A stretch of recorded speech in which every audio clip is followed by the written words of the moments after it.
Yep. Kelsey, JB Swift, Hannick, what up? I gotta get Kelsey up here because I got a request for Kelsey to be interviewed up here. I've been wanting to do it anyway, but it gotta happen.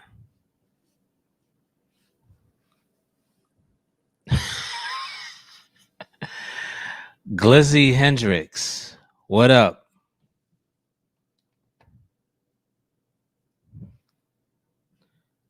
Getting some stuff out the way real quick. So this would be a great interview. Couple people hit me behind the scenes saying they love that this is happening. Harry Dodd, what up? Agent Smith with a TH.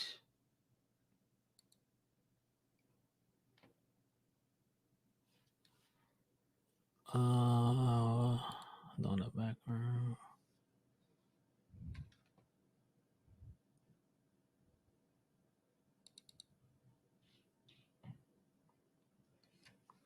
Just waiting on Mr. Porter to come on.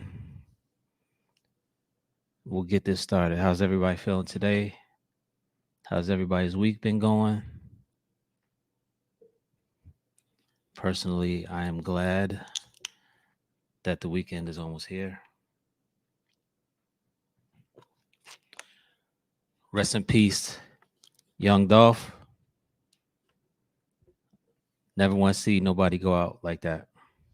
Crazy Fingers, what up? Jamal the Prescription. Jamal, your Instagram has been hacked, bro. Me and whoever is doing your Instagram now had a long ass conversation.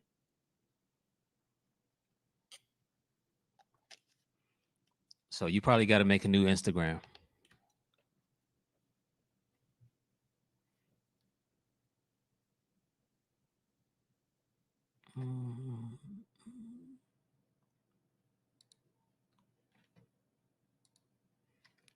Let me see what this look like.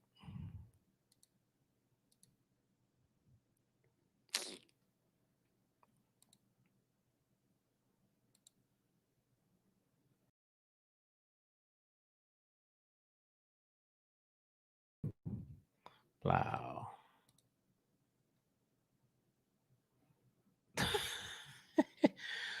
Yo, what are you clicking on Instagram for people to take over your account? Because I know at least 10 people whose accounts got taken over on Instagram, like in the last 2 weeks. I don't know what scam is going on. Yeah, that dude stole a lot of accounts. I don't click on any links from Instagram. I don't click on any links from Facebook or nothing. Even from people I know, because I know shit like this happens.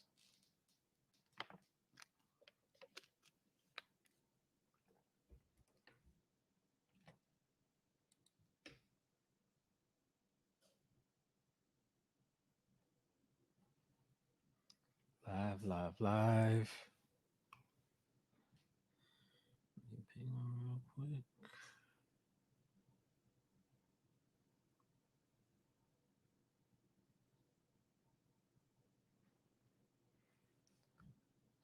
Yeah, you got to do that two-step verification, man, on all your accounts. Got to.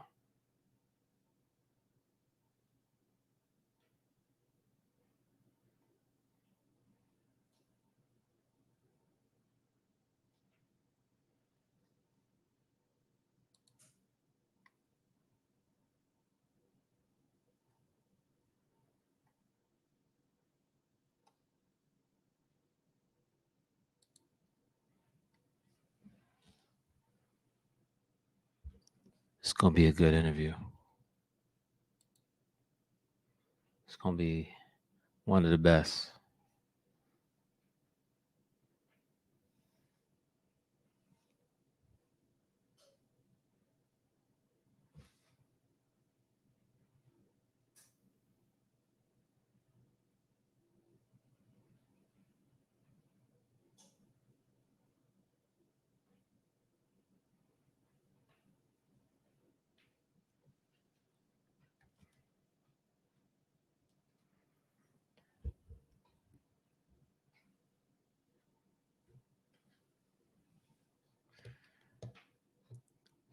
Yo, I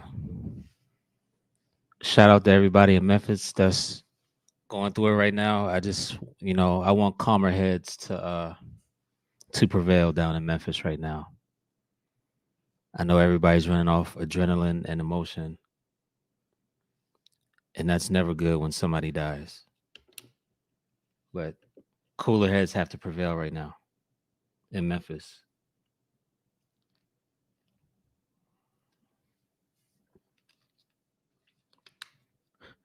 Ask Mr. Porter why he don't be putting hi hats or shakers on beats.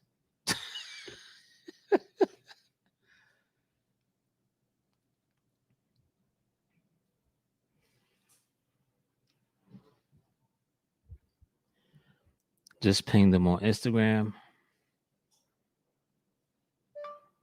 Some people have issues coming in sometimes.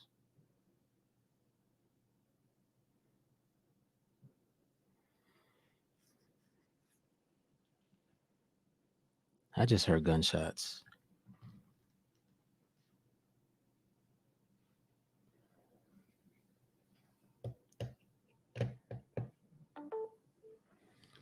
What's up, everybody? Talk to me. ADST. What's happening, brother?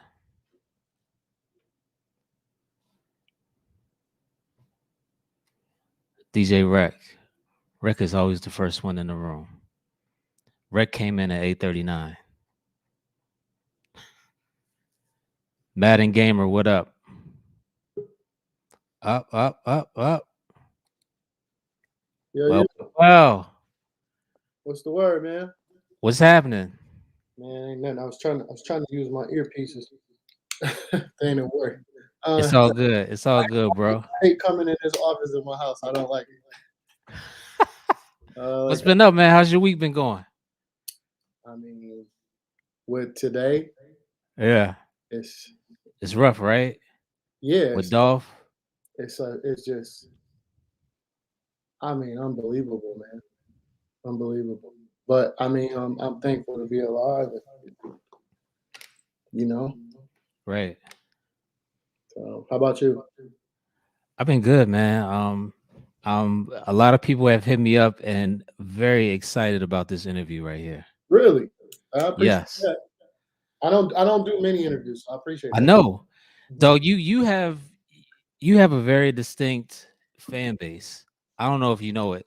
I You don't. have Please explain it to me because I'm trying to figure that out. you have a producer fan base Okay. that love what you do. You just happen to uh produce for mainstream artists or Yeah. but a lot of people who listen to your stuff are would be considered independent or underground Really, um that's interesting. rap aficionados. That is interesting. That's good to Yeah. know. It's good information. Yes. It's very good Yeah. information. We had to talk a little bit more about that. I'm trying to That figure that some things that out right now. that might have came from things in my backpack Yeah. Yeah. project. Stuff in my backpack. Yeah. Yeah. Yeah. Yeah. Oh man. So let's talk about how a guy whose father was in the Christianaires Oh made wow. it to made it to Detroit to be a part of D12. Like Hmm. how was that transition when you said, Dad, I want to rap? And he's like gospel, like Yeah. Blind Boys of Alabama, Yeah. Yeah. Christianaires. Like, how was that conversation? Uh, if I recall, I don't remember much about my past. I was shot at 14, so like it's all blurry to me. Like, Wow. even life, even 2 years ago, everything is it always kind of go quick. I remember my dad not really wanting me to do it because it was like I think he viewed it from his perspective of what the game was. And remember, Mhm. back then, if he had gotten into it now, he was just an incredible entertainer, number one. But if he would have gotten into it now, he probably would be, you know, Kurt Franklin level, things like that. because he's just an incredible entertainer. So I remember him not really wanting me to do it because it was like, man, it's not a good game, you know. Right. And I think he was just more concerned with my well being. But as I went forward and I was, I think I just made it. I think he was more at ease with it. Then I prided myself on learning the business because he told me how shady it was when he was going doing it. So I was like, I just let me learn the business too. My both my parents, that was one thing they instilled in me. I remember them saying is always telling me, learn everything about your job so you never not have a job. Right. Learn all of the aspects. Learn as much about it. So I'm a jack of all trades. And look, when somebody from gospel is telling you that the game is shady, Yeah, yeah. You gotta listen to him. Yeah, yeah. 'Cause he knew, and it wasn't. It's a different level. It's a way different level. Because there's a lot of things I can't really express to them or talk to them about because they wouldn't really get it. But for the most part, the foundation of things is the foundation. So I mean, it's easy to speak to him about it. But we don't really. We talk about boxing. We talk about regular life stuff. We always talking about like you know, music is like always going to be his love and something that he's always going to want to do and do. right? But it's my father. I was just thinking before. It's funny you said that because before this, I was thinking how much I was going to call him and be like, "Man, you're my superhero." Because it's like I remember just that's the first famous person I knew. It's like Right. was my Right. father. We was on TV. I was on TV with him. Like I don't remember how old I was, but he was the one of the first people to sing "Hello Detroit" in the Thanksgiving parade, and, Wow. and so he did it here, and he won this contest, and it was like he's like the first person, and I really didn't think about that. It's like I got the footage, I want to use it for this album I'm doing, but I was just gonna call him and tell him like, man, you're the first famous person I know. It's like ever met, you know? That's dope. That's dope. Yeah. So, Detroit. Hmm. Detroit is has a for me, looking from the outside, Detroit has a big sense of community. Hmm. Um, like in for example, you guys, Detroit people will fight amongst each other, but you won't let anybody outside of Detroit come and disrespect anybody. It used Cause y'all, it used to I be mean, y'all will form like Voltron. like. I mean, yeah, if you in Vegas somewhere and everybody knows they from Detroit, then everybody's scrapping. It's like all the Detroit people scrap. But listen, man, that's changed a lot with these young guys. Has it? Oh yeah, me and Royce was having this conversation the other day about how I'm always baffled because he's a lot more outgoing than me when it comes to dealing with the public. People don't know this about me, but I'm a very introverted artist. I just I just love being in my space and making music and enjoying it. So it's not really my thing to like just be in the studio with a whole bunch of people. That's actually distracting to me because I already have OCD and it's hard for me to concentrate on what I'm doing when it's like that. So when we was talking about this the other day, it's like, man, some people say things sometimes and they be really upset about, let's just say, M's position. And I never speak a lot about, if you notice, I don't speak a lot. I don't when somebody says something, it's like I don't even bother because first of all, he can handle himself. Second Right. of all, a lot of times people be like looking at it like, he this and he got it this way. It worked extremely hard. And if you want to blame anybody, don't even blame Dre. It was actually me. it's like I'm like one of the first producers that believed in him and we brought attention to ourselves in a way that brought Dre's attention. And if you want to go further than that, there's a guy named IQ that put us together. Um, and me and him speak about that a lot, but I don't know why, but it seems like recently a lot of guys are just upset about. I don't like shit like, and what happened with Dolph today is a very good example of it, right? We get ridiculed for not going back and being and hanging out and doing all of this shit where in the places where we came from. But Right. then when you do it, you're at risk of losing your life For what? For people to be like, "Oh, you a real nigga?" Right. I'm not doing you no good being there. Pure me personally, I'm better. Let's take this guy named Icewear Vezo. I'm such a fan of his music, right? Did I've he been, just get signed to Motown? he was signed to Motown, but it was short, short lived with that because I think he kind of just outgrew it fast. Okay. He's an independent artist. I think he's better off. He's a king at what he does. He's like he's a young king, and he like his worth is just he knows his worth. So I think label deals they got to really come to him with the right amount of money. But let's just use him for example. Me and KP, KP can attest to this. That used to be at Outkast Usher KP. We had a sit down one time. And I was like, listen, man, this is dude named Icewear Vezo in Detroit. That's like amazing. Like I had got him to do one verse, but then he got locked up right after that, right? Hmm. And I was talking about how amazing he was and this and that. And I never, I didn't do that with no intent of, and KP was like, yo, let's get Vezo, your daughter, and we're gonna take, I think it was Cap One. He had Cap One or K Camp. It was somebody that KP was working with. And he wanted to take all of them. We was like, let's just get all of them, put them together, put them in a situation, and let's promote them and push them and work with them. And then KP ended up leaving Sony shortly after that. But Vezo don't know that. You get what I'm saying? Like he don't know that I was championing him so much because I'm such a fan of his music. So when you say, and I mean, this is all about when we talking about how I don't think it's kind of like that today. Because a lot of people trash him. They might even trash me. They might even trash. They may not trash Royce as much because they come to the studio. Our studio is heaven is like people that room that they use, and that's the room that I work in. I've been working at home. They don't, you know what I mean? Like, so Yeah. all these younger artists coming in and it's like, nah, this is my creative place. And I like the fact that they can come there and they can, and Royce loves that.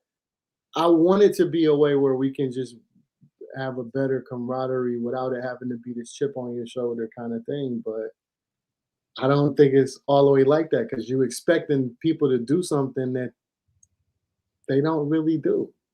You know what I'm Right. saying? Right. Like It's you not in okay? him. You okay with like Future don't have to come to Detroit, but when he come, he'll do a show in Detroit. But that's his demographic. His demographic, he gonna pull people from the suburbs to come to Detroit. So it's better for him to do that. When we do a show, we might do it at Comerica Park. We might do it at Ford Field, and those people, everybody comes to one place. So it's different for us for whatever reason, I guess, because we don't hang out and do all the shit. But it's like, man, that don't really serve you. The people that make it, you should want them to be out exploring the world because they can bring opportunities back. But you can't bring them back for everybody. Right. You can't. If everybody can't get the opportunity from the person that's on, that's a lot of pressure. And I Yeah. wish we wasn't having this conversation about Dolph because I never met the man, and I was in tears because I didn't even know his music as much as I knew his interviews. I loved watching his interviews.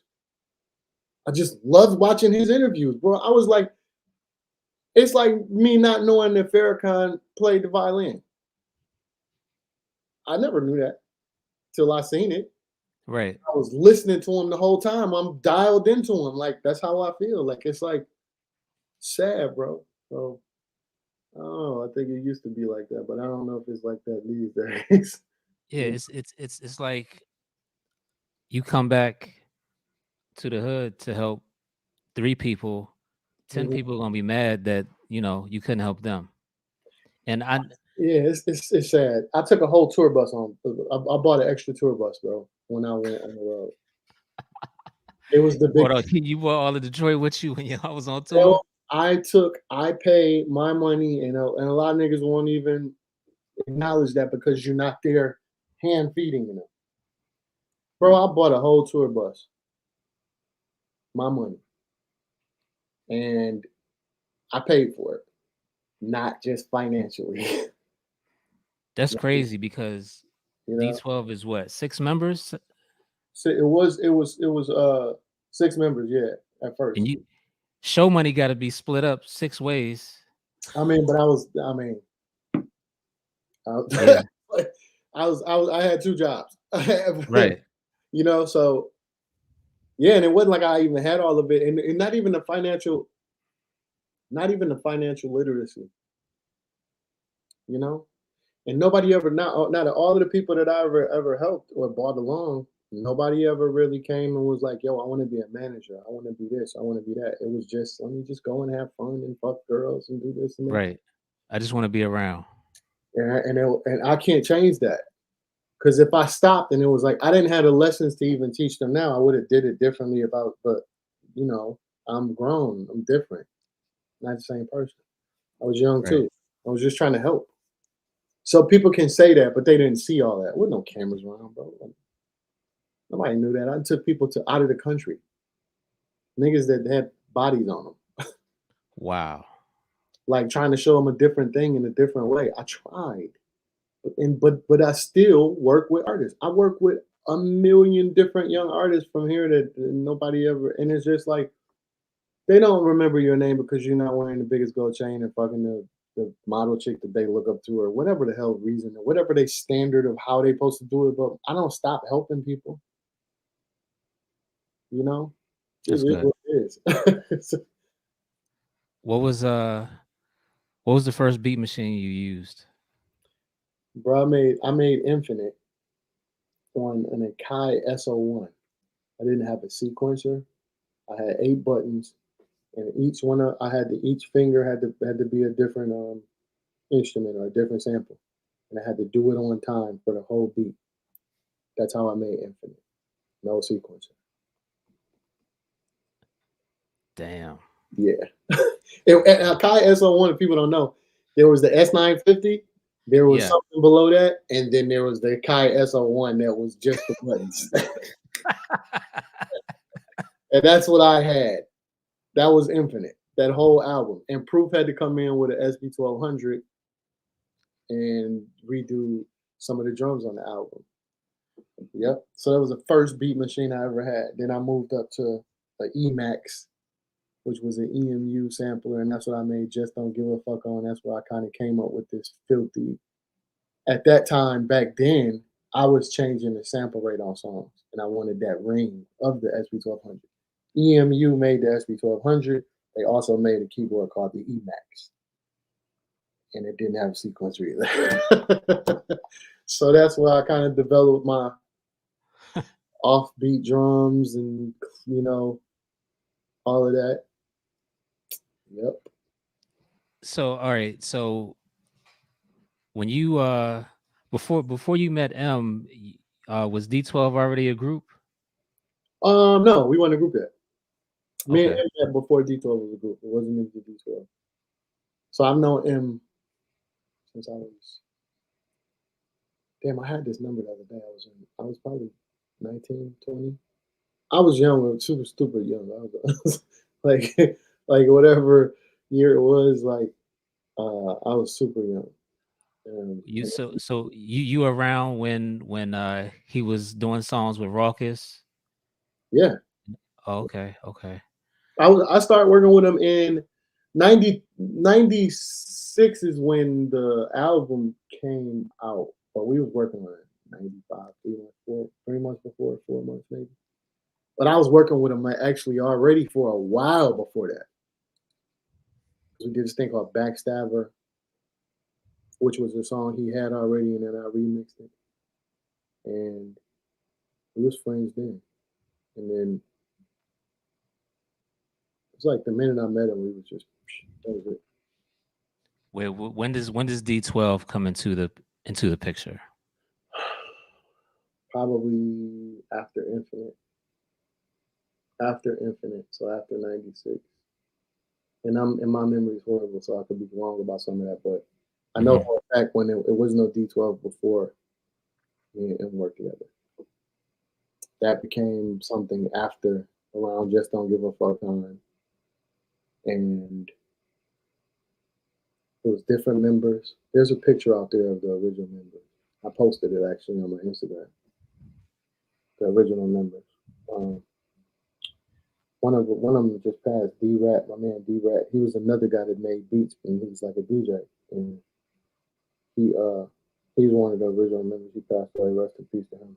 But yeah, it was those before, and then D12 came in. Then another version of D12 came in right before M got on, which was Canava. And I actually was like, the group had kind of disbanded while M was doing this thing and Proof was doing this thing, and everybody was kind of like, it's too many members the first time, and it didn't kind of. But Proof had this vision, and the next time it came together, we had Bugs, Bizarre, IQ, Proof, M, um, and I was just making beats, and they didn't know I like Proof knew I rapped, but then M knew I rapped too. But I was just learning.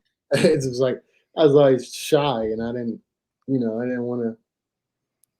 I don't know. I was comfortable in being the producer, I think, at the time. But then one day, somebody didn't come to the studio and was like, "Yo, rap, just rap." I did this verse, and it fit and it worked. And I was like, "Well, yo, I'll be in a group if y'all let Kanava come." Kanava, I was in a group with him called the Brigade.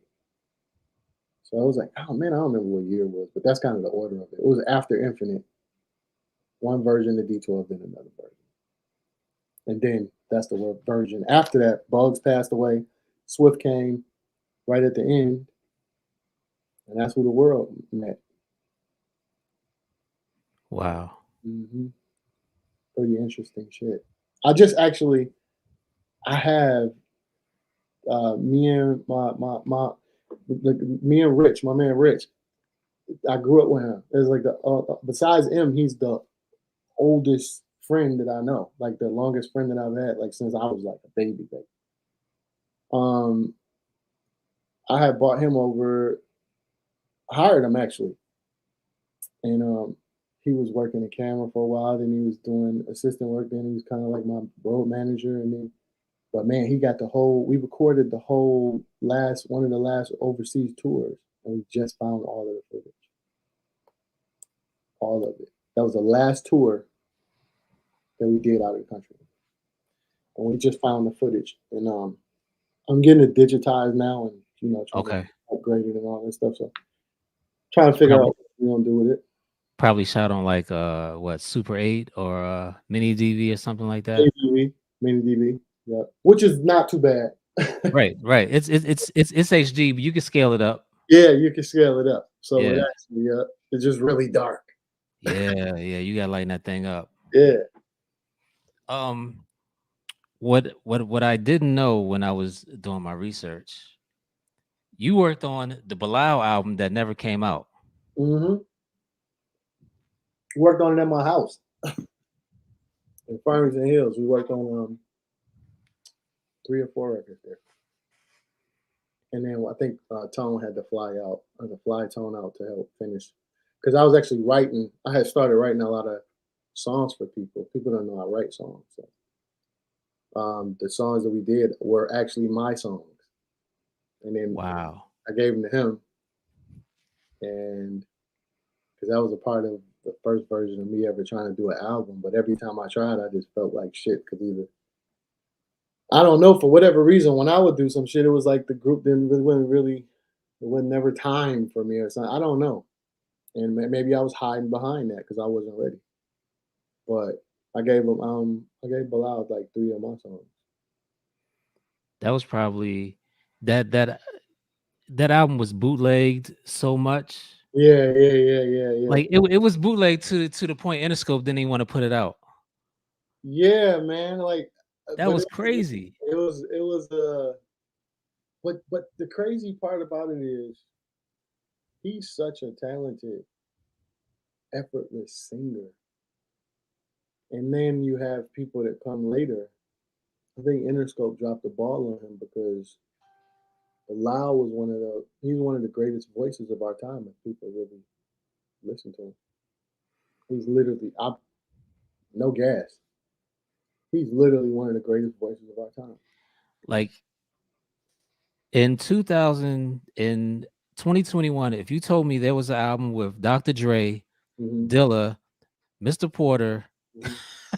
Steve McKee, Uh, like the Soul Aquarians, people will be going nuts to find that album. Yeah, Like back then, Interscope didn't see the picture. They didn't see it. I mean, labels do that all the time. They don't never see shit. So they like see it. It's got to be superimposed for them to see it. And like when people don't take the time, man, sometimes I'm gonna be honest with you. If I felt like it was a way for me to do it and it was on my terms, I would completely go in and be able to completely turn labels around. And I've definitely been offered the opportunity from some people where you and at the time it was just like, no, I was doing the hype man job. I was like, and some people offered me some significant amount of money to do it. But it's like, man, it's got to be on my terms. First of all, I don't need an office. I don't need that. Right. I need to come here 9 to 5. Take That's that out. Take that out the budget. yeah. I It's don't need. quit spending your money on it. My office is the studio. Secondly, the relationships that you have as a producer makes a better record because other producers, I know who to put together. I've always put together teams of people. Um, whether it's M helping like bring right people to the table when it comes to production, like, yo, you should fuck with this person.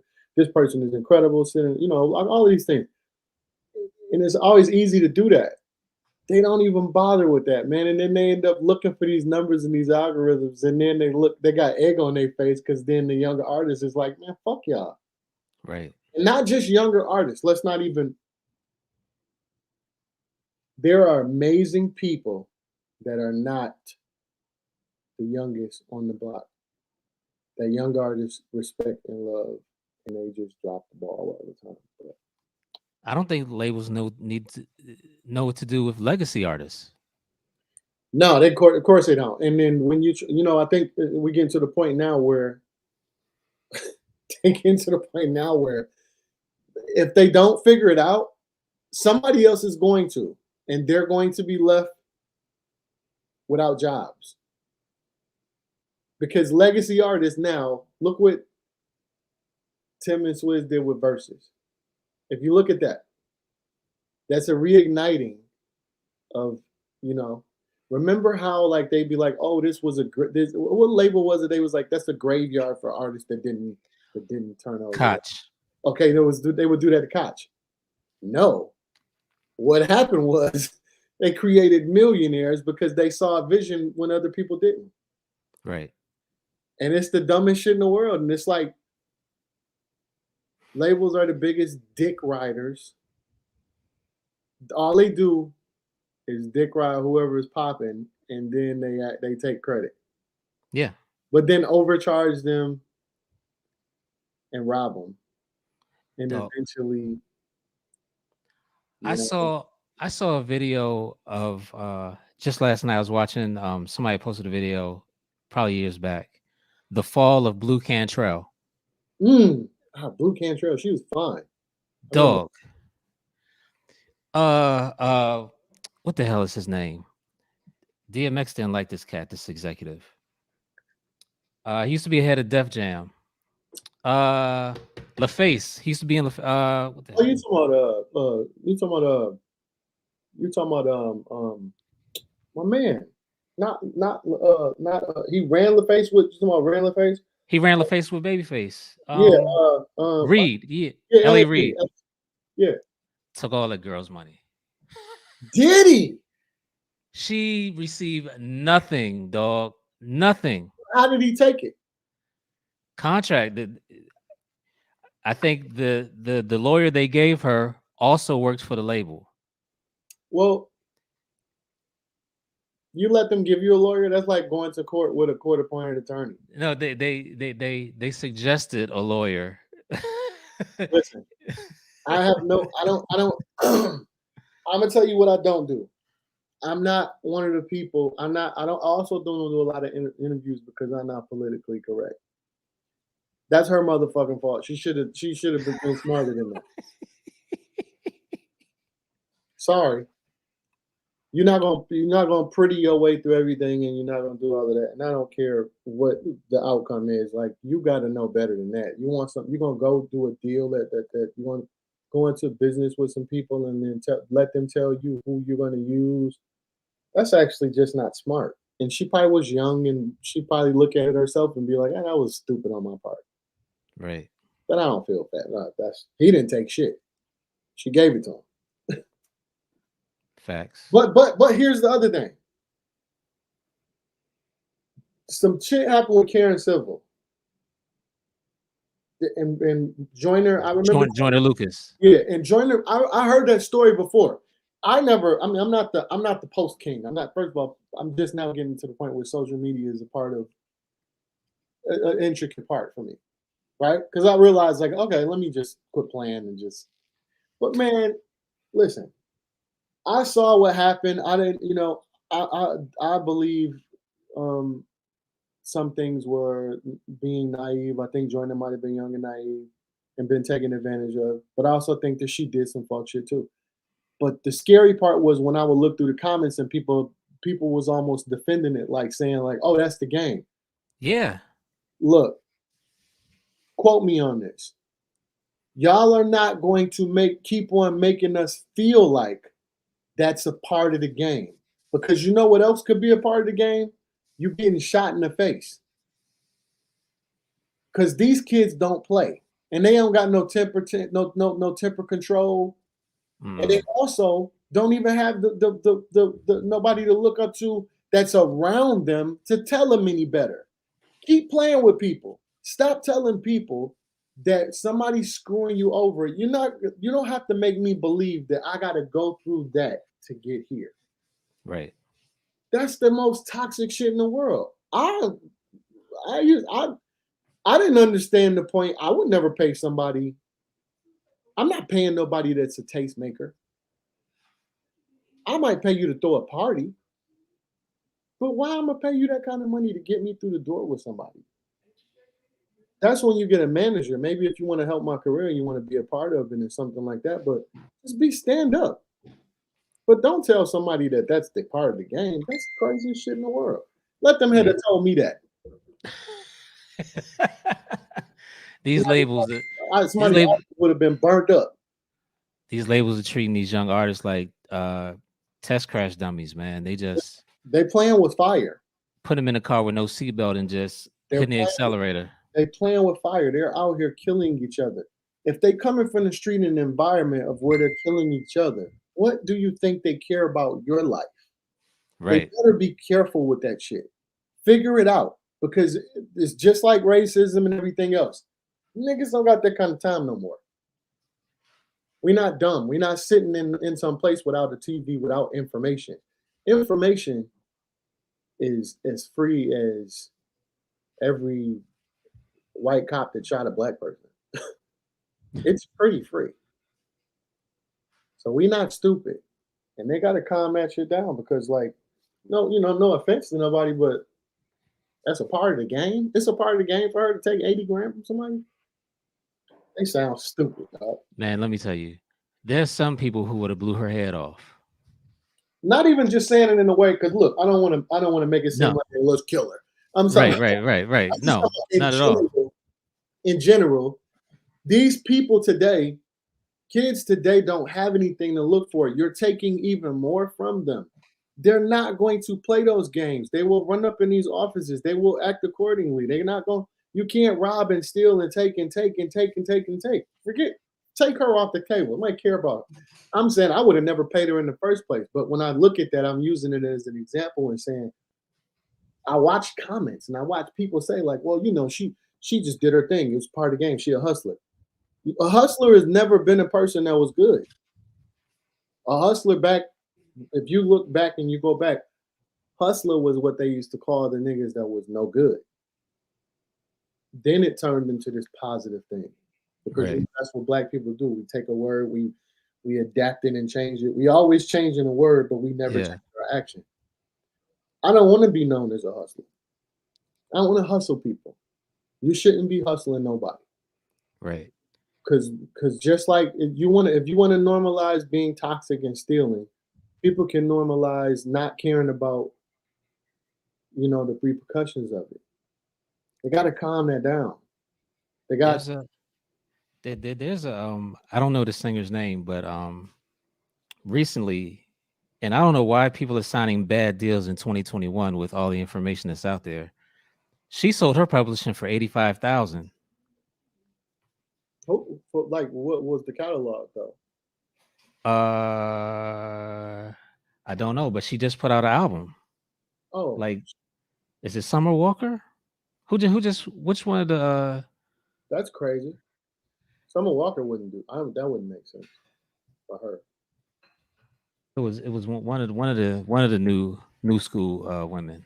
But I saw that and I was like, Well, that doesn't even make sense. what And I don't know the context. On Instagram they just show a headline. Well, that's the other thing too. Like today, when I seen the thing about Dolph, I saw it. I probably saw it right when it happened. My little brother sent it to me, and I was like, "What?" But I didn't post it because I was like, "This can't. I'm not gonna be the nigga that's posting some shit that's just not real, and his family got to see that." Because what was that? That was me. Yeah, I don't. I think that the information that if that's true, I would be pretty surprised that someone Walker would do something like that. Like she's too big of a name, you know. And unless you got some people around you that don't know no better and they just but publishing is changing. I'm doing something right now. I'm actually finishing working with a company now called SongVest. I've heard of them. All right, SongVest is, and then one of the people that's involved had sound royalties or royalty exchange or something like that. And it's a pretty brilliant idea, which I think a lot of people need to get into, and what kids need to know also too. Don't sell your publishing when it's no longer making money. Kind of use it like real estate and use it like business. Right. You can kind of tell the trajectory of a song. Like we smart enough to kind of tell that with all these algorithms. You kind of can tell, right? Do it when it's hot, and say, you know what? I'm going to do this, and I'm gonna forfeit this part of this, and I'm going to do this because I want to create the capital so that I can take something to put. Because nobody's gonna take care of us when we like later. So think for Right. yourself now. If you have a big enough catalog, do it when it's hot, so they can't come and undercut you and underbar you. Because that's all they do. They undercut. It's still stealing, thievery. It's all stealing. You know. So SongVest will let a person invest in a portion of the writing portion of a song. Yes, I'm actually about to champion this. I believe in it heavily because I think, like you say, like my fan base, the fan base that I have is a lot of producers, and there are a lot of people that are fans of me that are just producers and things like that. And that's just as a producer. So when you start putting out music and you become, you know, they'll see, like, because it's like legacy artists and I guess legendary artists and things like that. Like they still have a home. Hip hop is the only business that actually puts a age cap A cap, yeah. on it. Look, y'all not being smart because you're basically saying if you don't do this, this, that, and the third, we don't respect you. We don't do whatever. Understand that unless you have plans of leaving here early and not even finishing your career, you're one day going to be that thing. So you need to start writing the history now. Hip hop ain't that old, and we're actually writing the history. I wouldn't be doing nobody no justice by quitting and just not keep going. It's the stupidest shit in the world. Jay Look, Z, all these people they on top for a reason, but yeah, they don't. man. They don't. They're not the only ones. When I heard Game say he's not gonna make any albums past 40, I was like, Yeah, don't do that to yourself. right. First of all, that wouldn't happen. It's too many. It's too many of us that's like, that's my nigga. I might have called them and be like, man, whatever, just rap on this, and had them rap on like 5 songs. Put it out. Games is like he don't. I don't. That don't make sense for him. He don't. I think But sometimes. this was years ago. Like, everybody in their late 20s, early 30s, Yeah, like, like you yeah, think, I'm gonna rap for 10 years and I'm gonna hang it up. I'm man. not I'm not gonna be one of these old niggas. It's like if he's still amazing. So nah, he wasn't thinking about that. But anyway, back to SongVest. Yes, I'm literally about to put up one of my songs from a catalog, just taking a song from my catalog and allowing those fans to actually be a part of it and buy it. And then what you do is run it up. Add it to your playlist Exactly. because it's already doing it anyway. Just add it to your playlist, and then you make money when I make money. And it's like I think it's the best thing in the world because it's starting to take away the power from the people that are stealing. Like Dolph, they say, and I don't know how true this is, but they say that he owns his everything. Mm-hmm. Um, that's the only music I'm going to be playing for the next week or two. You feel what I'm saying? Because you can Yeah. actually like, they're like, how can you help? How can I do this? Like GoFundMe, things like that, or anything when people go through stuff, or run their music up. How hard is it to do that? It's not. Discover new music. That's the best Right. way to do it. And I think the next thing is not just labels, but Spotify, Apple. I think Tidal is the leading one right now. They're doing really well with helping artists, but I think that it's just not in all fairness. It can be a million times more fair, and I think they know that. And we getting to the point where, hey y'all, we know what y'all doing. Might want to cut that out because the lawsuits that can come later down the line with some real what they not getting is this: the youth is the future, not these old 70 and 80-year-old people. Okay, they're going to look at people like MJ, Royce, Premier, myself. They're going to go back and be like, there's no way that our artists, our people that motivated us and helped us get here and trailblaze should be in any position other than greatness. They're going to go back and they're going to start demanding. And let me tell you something. Just like people pay back child support and go to jail, you can go that back pay for all the money that you're stealing and raping and using and taking and all of that. Eventually it'll come down, or they will leave you in the dark and it won't be no more Spotify. And it won't be no, they'll come up with something else. Somebody cooler always comes along. I don't care what company you is. It's already here with It's, NFTs and the blockchain. they gotta if they not paying attention. And the only thing that the dangerous thing is like there's artists that's dumb and they will do anything to make it. So they do shit like make deals with the devil and don't think about anybody before them or after. And then they basically like the highest selling artist. You just gotta make sure the people that be in that place, somebody that's in Drake's place, whoever that person is, when they come up, you gotta make sure that you champion in the right people. Don't champion people that don't know no better and they're not doing nothing for the culture. Right. But yeah, Spotify, all that shit ain't gonna, they're not gonna be able to keep on paying people what they paying them. It's not even fair. But 1,500 streams for one sale? Eat a dick. I saw something where Pharrell had 15 million streams and Spotify sent him a check for $2,300. Like, What? Happy played for a whole 2 years. but that's because the labels already sold it to them. So they already made the deal with them already and sold all of that shit way before we even had a chance to eat it. We had no say so. It's like a standard. When somebody tell me like, "Oh, this is the standard," I'd be like, "Yours? That's your standard." I don't never talk to people. I don't care. Cause see, my level of success is based on me. It's not based on what somebody else got. I don't care what you have. Success is my parents still breathing. My family I can help and take care of when I need to and when they need to. That's success. Success ain't being on your boat and being at every party you at. That's not Right. for everybody. So some people, those people are more dangerous because they've already set their goals. So if I've already accomplished what I wanted to accomplish and everything else is extra, all I ever wanted to do, breathing is my reward, my brother. That's everybody's reward. It ain't money. It ain't nothing else. And that I see people be like, they be in the comments like, "Oh, that's easy for a nigga." Gonna say to me the other day. He said, somebody said the other day, "That's easy for you to say, living off M&Ms, this and that." First of all, dummy, I don't live off shit. Everything I do I am old and people pay me for my time and for the thing. I work hard for everything that I get. Don't nobody give me nothing.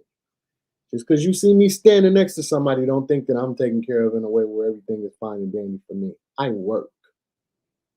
Now, my level of success, I'm not gonna look at Swizz when I talk to him. I don't look at him and be like, "Yeah, man, I want to get where I don't, nigga. If I want to do something, it's not gonna be what you're doing. It's gonna be way higher than that, right? And you're not mediocre or anything. Don't let nobody tell you, especially fellas. Don't let no woman come in your life and make you feel like you're mediocre because you know what you're happy with.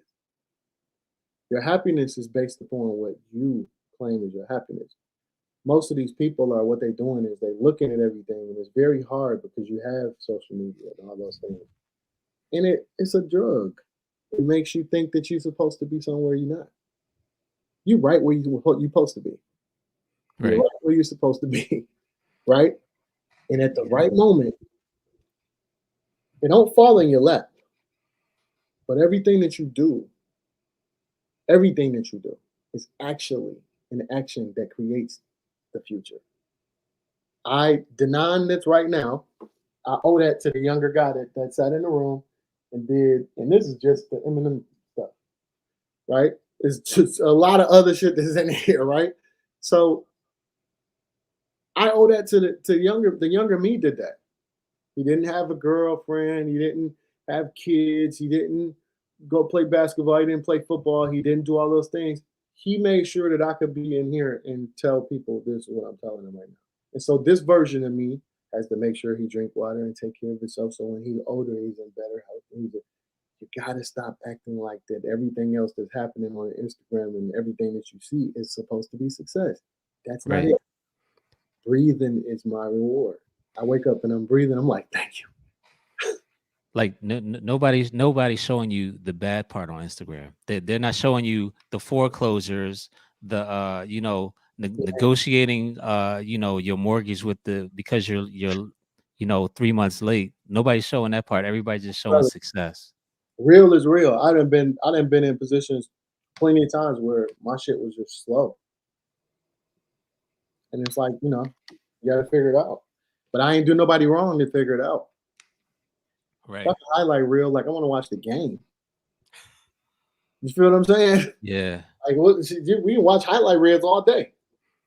If you want to catch up on, what I watch highlight reels of is if I watch Love and Hip Hop, there's plenty of people that do commentary that's way better than the actual show. Right. It's like, you don't gotta watch that whole show. My man Kendrick, I think his name is Kendrick, I forget his name. He do commentary. He from here, you comedian. And that nigga, if I don't watch Love and Hip Hop, all that stuff. All I do is go to his page and it'd be the funniest shit. That's the highlight reel. Like, Wow. yeah, people just live in a facade. Now we got the metaverse coming. That's gonna be. Oh, that's They think this is bad. dog. Do you know white people are buying digital land Let me and explain actually something to you. making money off of it? Before I just talked to you, I was literally researching it. Let me tell you, I won't be left out. What Decentraland or what There is Cryptovoxels? there is one place that I saw called Steam. No, something bag. There's three different ones. One starts with a D, decapitive or something.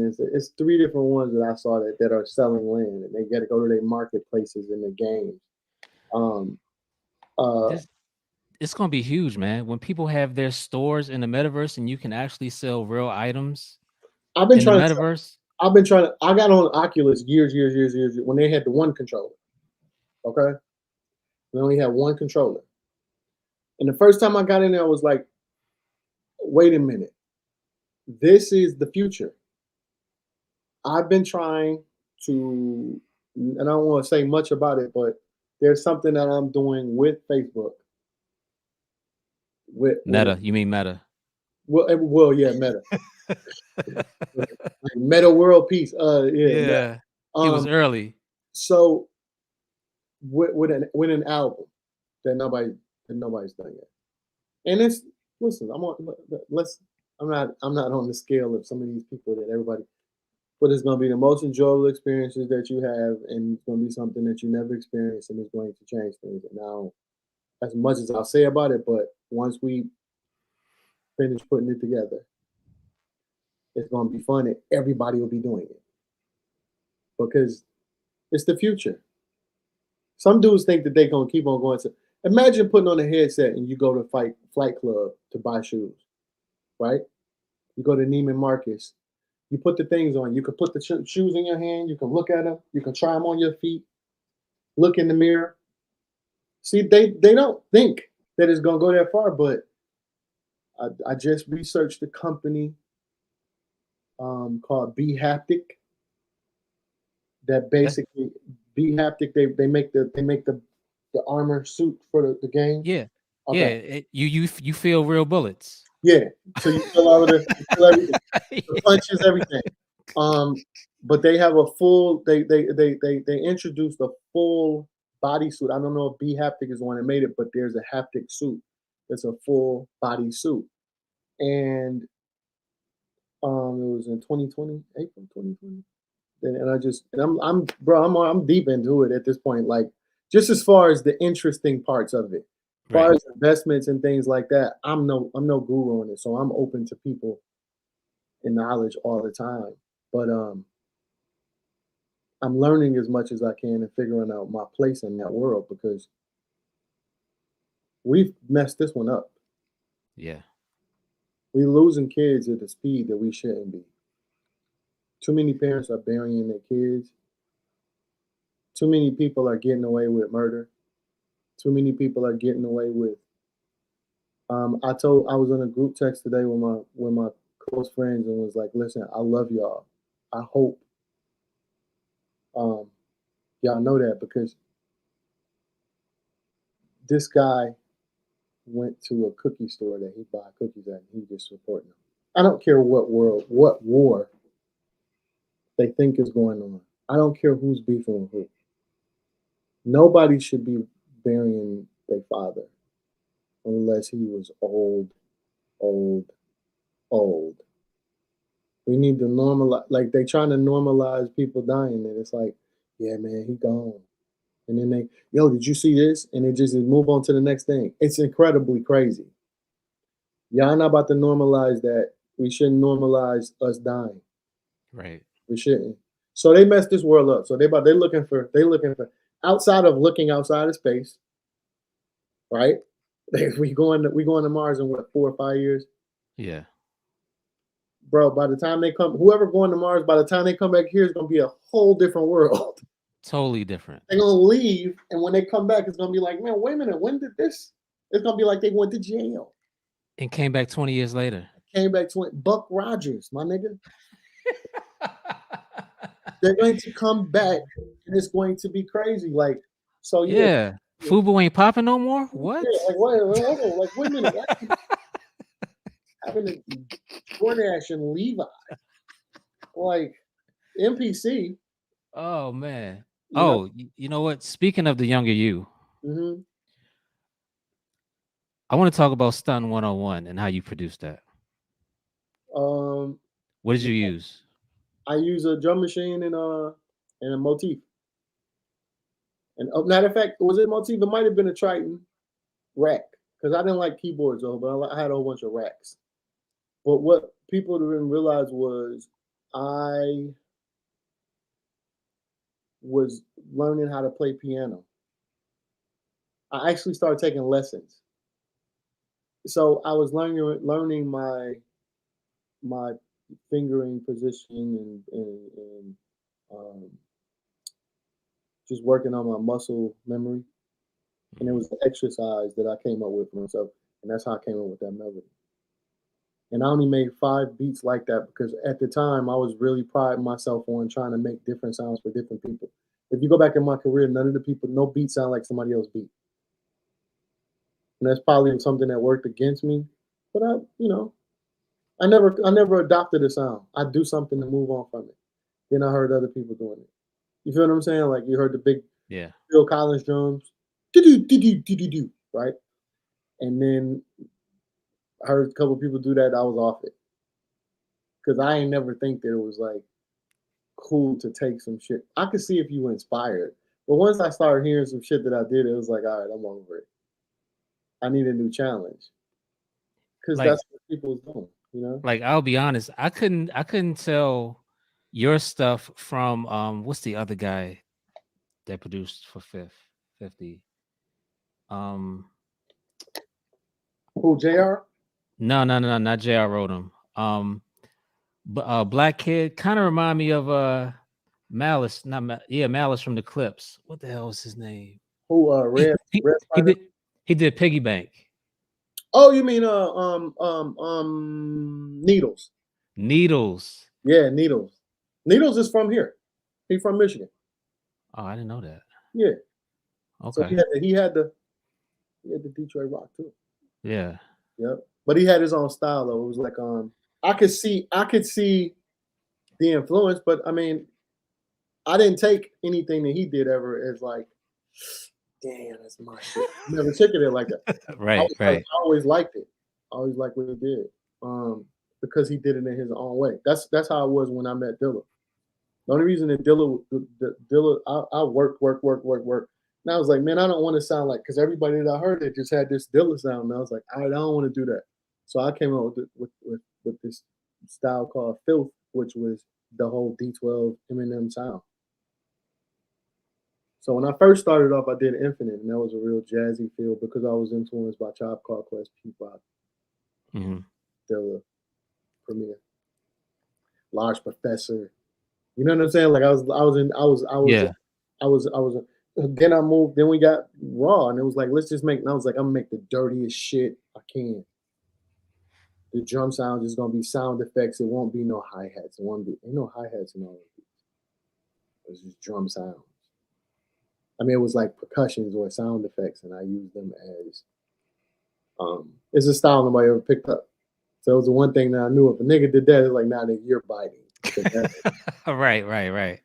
And they might not even pay. They might pay attention to it now, but if you go back, a lot of that stuff, I was using sound effects as the percussion. Kicks was never really on the one. I would play the whole thing all the way through because I grew up not having a sequencer. So then when I got an MPC, it was like this don't sound right because it was too. Yeah.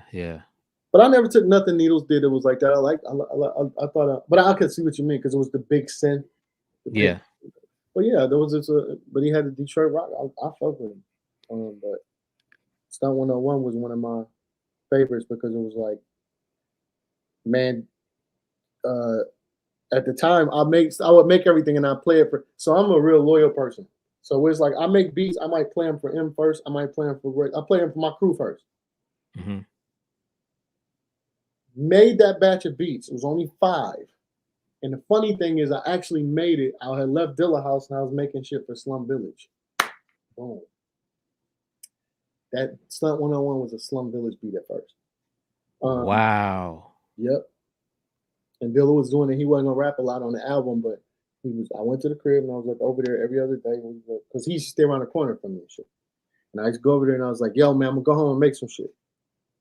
And I think he was like, "Yo, that one." He fucked with it. I don't know if they got it or not. I don't know if they got it, but I can picture them. I could picture them rapping on that. it was a Slum Village beat at first. And but it was 5. Listen, there was like 5 incredible, like.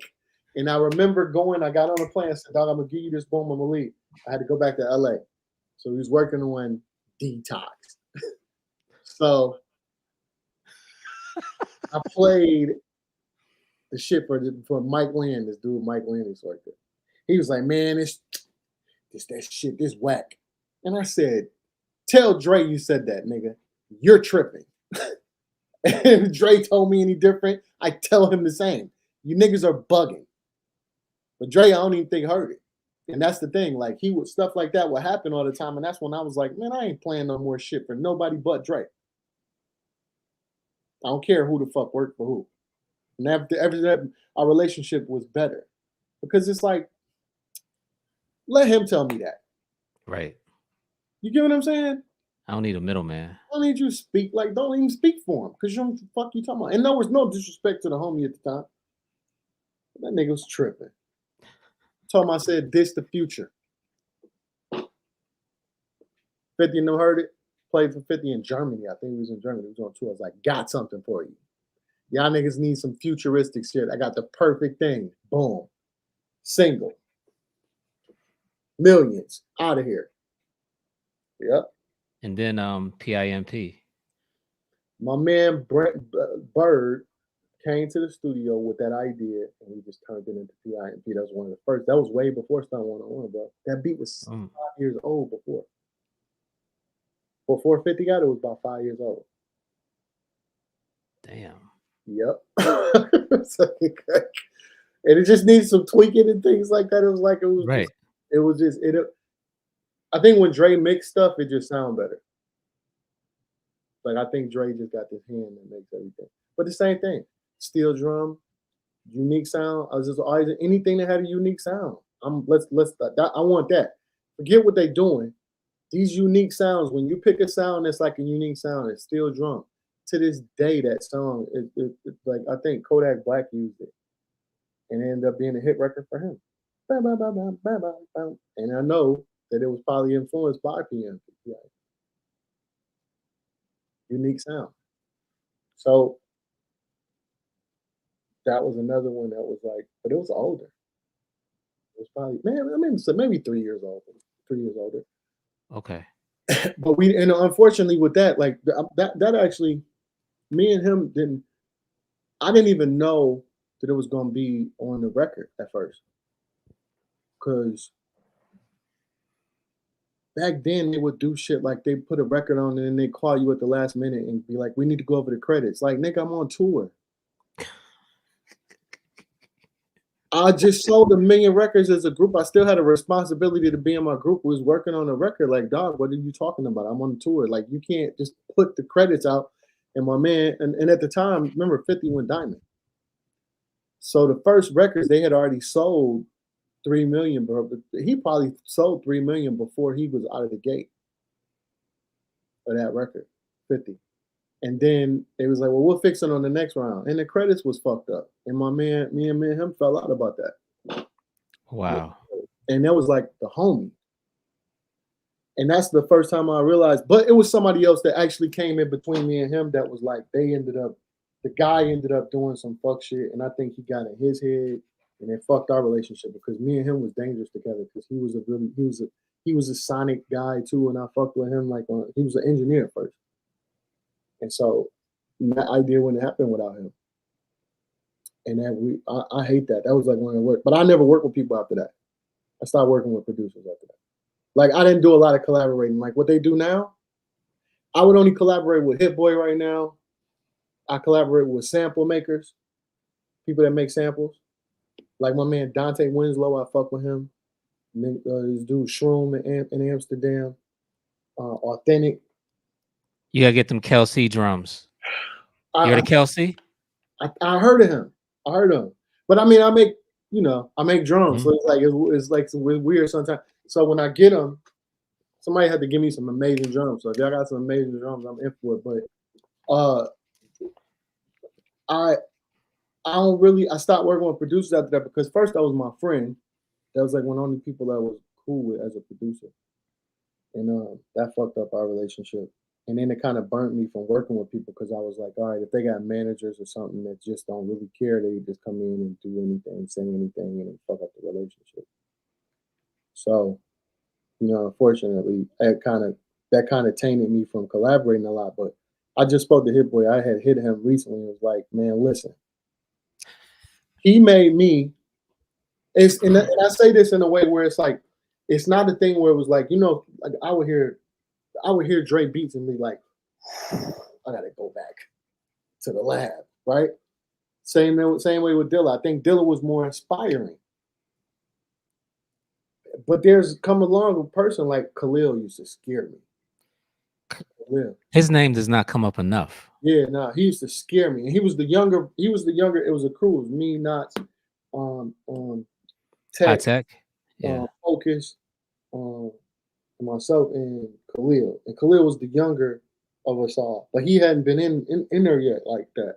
But he when he kind of grew up, it was like, oh, that nigga scared, right? Like Tech was he used to be like, but it was Tech, and I was like, I respected what it was, and I was more influenced by it. A lot of people don't scare me. Like I say that is because it's like I'm gonna make an R&B joint, but then I'm gonna make the hardest rap joint you ever heard. But then like I really don't have a filter, and nigga, I will out rap you. So it's like, and I might out sing you. So it's Right. not really Right. you can really do this gonna scare me. I had to hit boy and tell him, my nigga, I fuck with you because you motivated me to care about producing again. So right now, like so far, like I said, I started with the DMX thing. I did a joint for DMX. I started working with independent artists. I just did a joint. Me and Russ just did a joint the other day. Like I'm back in producing bag, like fucking with people. I'm about to work with Omoretta, the female from Atlanta, and who else? Me and Rhapsody got 4 or 5 joints Ooh, like, and it's amazing. that's Scary, nasty. That's nasty. scary. Uh, then me and Nick Grant did a joint. And there's certain people where it's like you'll work with them and then it go Jay Electronica. You know, that's my man though. But I just started Benny, jumping and produce. Huh? you got anything? Benny? No, but you know what? He's next. He's on the snipers list. First of all, let me tell them, and they can know this. When them niggas get in the studio with me, their life gonna change. Period. Ain't no plan. Like there's a lot there that they not tapping into. I'm a product of producers. I'm not a product of making beats. I'm gonna build a song from scratch. When you in that room with me, you're going to be better than you ever were. That's my job. If you're not, when Royce came back in, we did Success is Certain. I knew at that point, I said, nigga, I'm not stopping until people start mentioning you the way that I know that you are. And it happened. He did, I mean, obviously his work and what he does and his dedication is everything. But that's my job. You understand what I'm saying? So Benny, Conway, Westside Gun, all of them, I have not even tapped on it yet. I ain't even tapped in yet. But Freddie Gibbs. Freddie Gibbs, and that's my nigga. Like me, I bet Gibbs like that. Like some of these people is like you know him, and it's like Kendrick. I just seen Kendrick. Like I just it's like the time comes when it comes. I don't age in this shit. I just don't because I pay attention and I'm a producer. Producers don't age, bro. They don't Right. age. Like Drake can do a joint today for somebody, and you wouldn't. It's amazing. He's a producer. It's a big difference. Man, let's talk about you chopping up Robert Glasper. Mm. Dog, what made you get your Adrian Young on and chop up Robert That's why Glasper? Adrian Young got his Denaun on, my nigga, because I did that. No Okay. offense, but you Right, niggas right. I'm Soldier Boy. I already did that shit. They was getting that on. I did that already.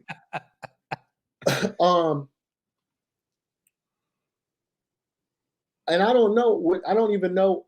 But I think what happened was I got to I was tired of the game. I was just like, and I disappeared on everybody. I was supposed to be doing some shit. I left for like a month. I was staying in the cabin. Oh. And I went online and found the funny part is, bro, I was supposed to work with Robert Glasper when Bilal was at my house. And he didn't make it. Something happened. I think something happened. I don't know if he had a kid or something. It was something that happened. And we were supposed to meet then. Mm-hmm.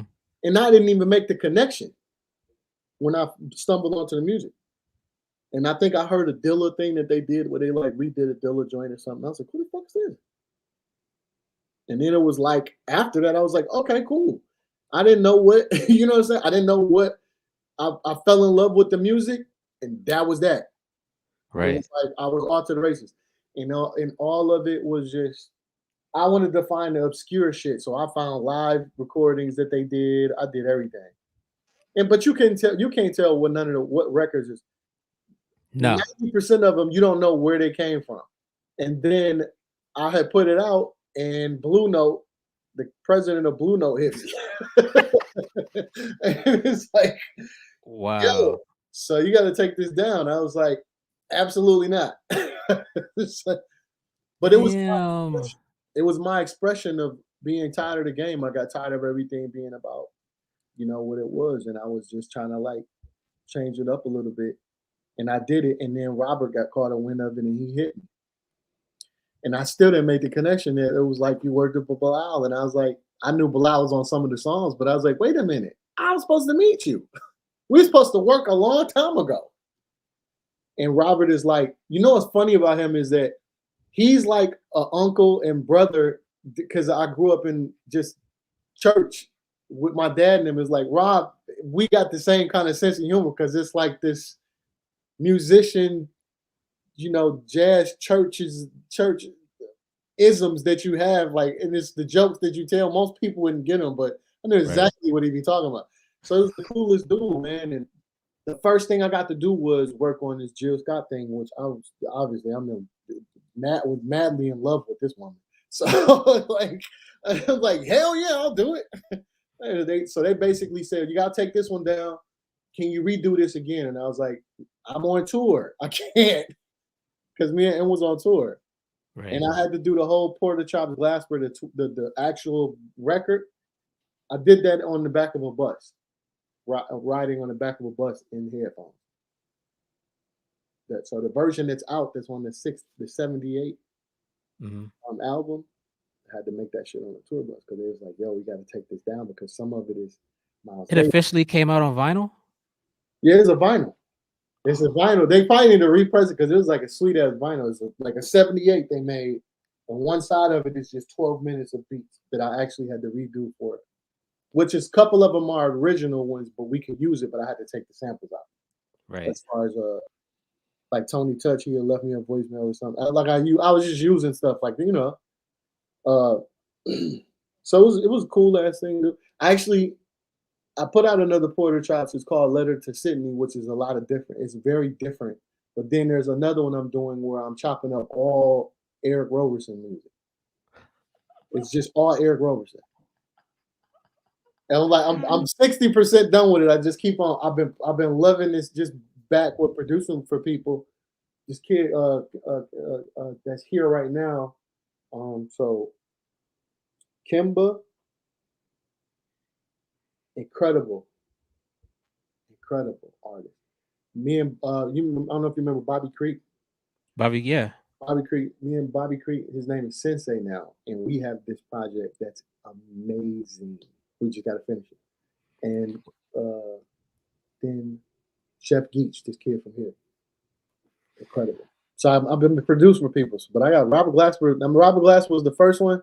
Then it was Letter to Sydney, so check that out. But now I ain't even tell Eric. I gotta tell him. He like a mentor. Eric is like a mentor, and I was like, what am I gonna do next? Eric Roberson. I'm about to chop the shit. Listen, Dude, them slap. You have to chop up Picture Perfect. Listen, and The Moon. The way that I'm doing this though is not even like the way you would think. It's not even like the way you would think. It's totally different. I ain't told Eric yet. I gotta tell him. But yeah, I was just gonna give it to him and send it to him like on his birthday or some shit, and be like, "Yo, I'm about to drop this," but it's it's just an issue. I do that stuff where I put it out for free, and it's not really, it might be on Bandcamp or some shit like that. But I don't take no money for it. I just like, right. I just love doing that because it brings me closest to my origin of when I used to make beats. That's when I make beats. It's different than producing. Right. Right. Man, let's talk about your singing career. It's happening. Dog. It's happening. You when I think I heard I didn't know you sang at first, but then I saw you in the Young Buck video. What video? Oh yeah. I was like, I thought this was cocaine. Nah, singing nah. And that was just trying to figure it out. I didn't know what I was doing at that time. And from then on, now when I was doing my research, I like this is where the church comes in. I can see it in the singing. Yeah, but I'm not trained, so I'm like Right. I'm very unpolished. But now I've learned so much between then and now that the singing is different. But bro, like, I'll just one of the only people that I know that would re-sing things that I'll write that was really dope was Jamie Foxx. Jamie Foxx, I wrote like on a Games album a song called Around the World. It was originally me on the hook. And I basically write it and they re-sing it. Allow the same way. Like Smoking Gun for Jadakiss. Jasmine Sullivan re-sing it. But the first version of it is me on it. And that she just did all that. She just redid that reference, which she's just God, dog. It's like she an alien. She's fire. It don't make sense. But yeah, I've been doing it for a minute, and it's in movies, it's in things like that. I'm a terrible salesman. So if anybody's a good salesman out there that's like a manager, then I can use you. But I just don't. Dog, I, you did an amazing job on the Black Rob record. oh wow. Like nobody like I think I'm probably one of the only people who listened to Black Rob's last album. Mhm. But that beat that you did, Yeah, dog, that shit was crazy. I love that. that shit, man. He killed it. He It's like he was floating over that mud. look, Yeah. Black Rob doesn't have a bad song at all to me. Like his discography is solid. He's definitely underrated. He's definitely. But you know what, man? Like Puff just had a great ear for picking certain people. Puff will work with a lot of great people. Like they always came to him. But I mean, with you Puff, it's like they will go to Puff, like you know. Yeah, But yeah, that song. that song, man. She's a lady in your eye. Yeah. I was listening. Man, rest in peace, Black Rob. Yeah, was that a sample? Or you played that? No, hell no, bro. I learned early. I ain't fucking with that. None of that shit was samples. I ain't started sampling until later. Okay. I started doing it later because it was like, all right, I've established a catalog. The first thing I wanted to do was establish a catalog. I got parents. I got family. I got to look after. Right. So I just did that. If I sampled a lot, it wouldn't work. But then, I was young. I was trying to figure out. I was learning. Thank God I started learning how to play. I came in one day. Dre was playing the piano. I was like, man, the fuck? First he started playing and it was one way. Then he came back again and he was playing even better. And I was like, yo, what the fuck? And I just was like, all right, I'm learning that. No more samples early. And it actually changed the way that I produce because changes are a big thing to me. Like if it's 8 bars, it's gonna go through a lot of changes. A lot of times that throw artists off, but I don't care. It's like the people that get it is special. Like that Black Rob joint is technically 3 or 4 melodies within that one song, and it's like not really there's not the right scale, but it's not an off part about it. Right. Right. It's like the sound. I think that you have to find melodies in sounds, and I think that that's what's important. Like So, I thought it was a sample because it sounds like there's a vocal sample cutting off. oh, Yeah. uh, um, Yeah. I think it was a sound effect. It's Okay. not from anything. Okay. Yeah, it's just and I just thought it was dope. And then And the you bass line is up under it was like boo doo doo, boo doo doo.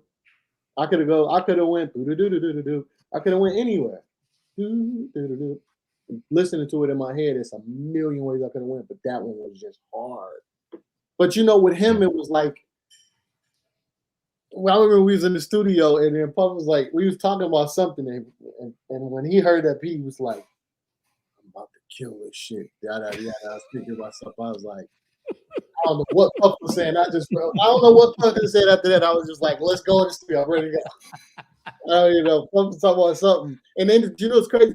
I think Craig Campbell was in the room. They was doing something. I remember a whole bunch of people there. He was playing records.